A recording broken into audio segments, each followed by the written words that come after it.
Hello Iloilo, hello Panay, and hello Bacolod. Ayan, good afternoon. Nandito naman tayo sa Centro Verde Subdivision. Ayan. So, magtutour tayo sa bahay natin na itong over this coming Saturday. Ayan. So, ang ginagawa natin ngayon, nag-retouch and then inayos yung mga dapat ayusin at saka nag-i-install ng grills and then aircon. So, ito yung kanyang gate. Ayan. So, pasok tayo. Ito yung kanyang carport. Ayan. Ikot muna tayo sa likod. Ayan. Ito yung carport niya. Tapos ito yung sa gilid niya. Ayan. So, yan. Nakaready na po. Ayan. Yan yung grills natin. Ayan siya.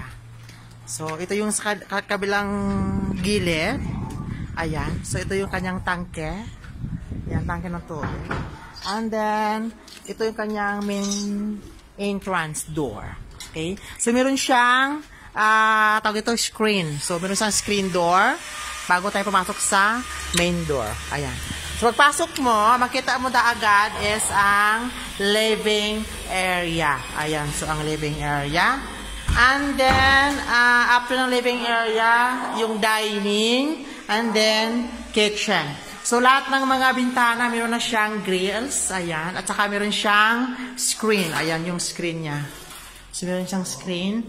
And then, meron tayong tatawag na lanay.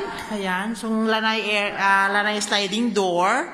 Ito po yung, so, meron siyang sarili, meron siyang grills na. Ayan. Nakatakot na yung grills. Ayan. At meron siyang screen door also. Ayan. And then, ito po yung area natin sa kitchen. Yan, yung kitchen area po natin, ayan. So, meron siyang door. Palabas po ito, ha.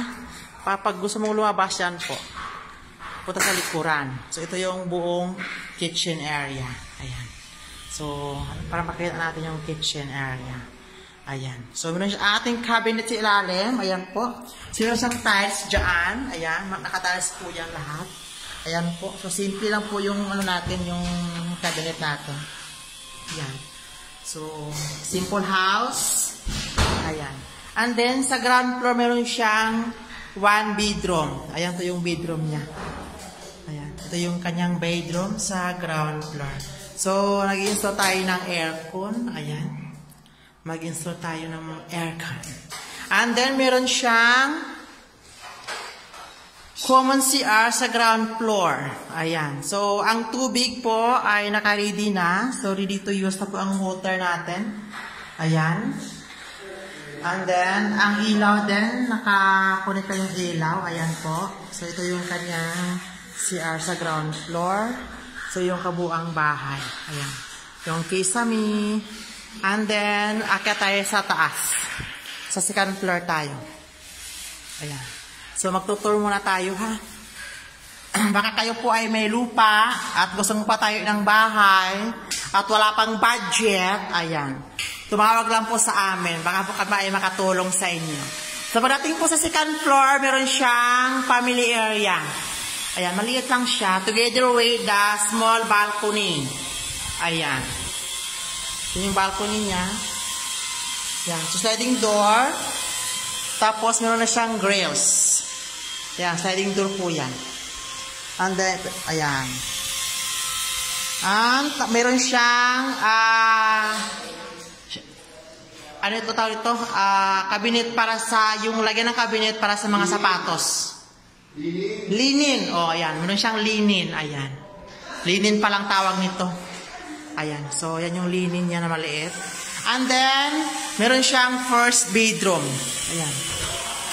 So, second floor. Ito yung bedroom niya. First bedroom. Ayan.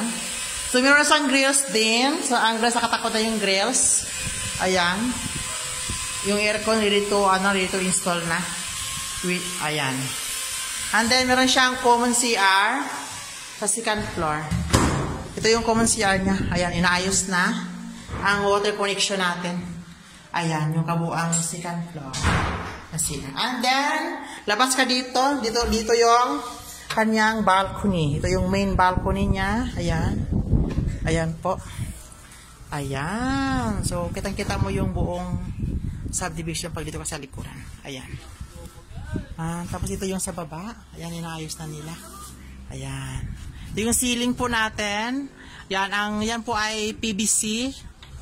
Ayan, so anti-aray na po yan, less maintenance. Yan, lifetime. And then, pasok tayo sa master's bedroom. Ayan. Ang kanyang master's bedroom. Ayan. Ilaw, please. Ayan, may ilaw siya. Ayan. So, ito yung ilaw na ating master's bedroom. Ayan po. So, ito yung kabuang master's bedroom. Ikutin lang natin kasi malaki yung master's bedroom niya. Ayan. Ito sa master's bedroom. Ayan. And then, punta tayo sa master CR or toilet and bath. Ayan, ito yung kanyang toilet and bath. Ayan, inaayos pa. Ayan. Ayan po. Ayan. So, hi sa mga taga Iloilo, Negros, Bacolod. Kung kamo po ay may lupa na, nagbabalak kayo ng patay ng bahay, pero kapos po sa budget, ito po ang ating tinatawag na build now, pay later. So, contact us at 0933-012-1632. Ayan. Para sa karagdagang informasyon, baka kami po ay makatulong sa inyo, sa inyong mga dream home. And I thank you.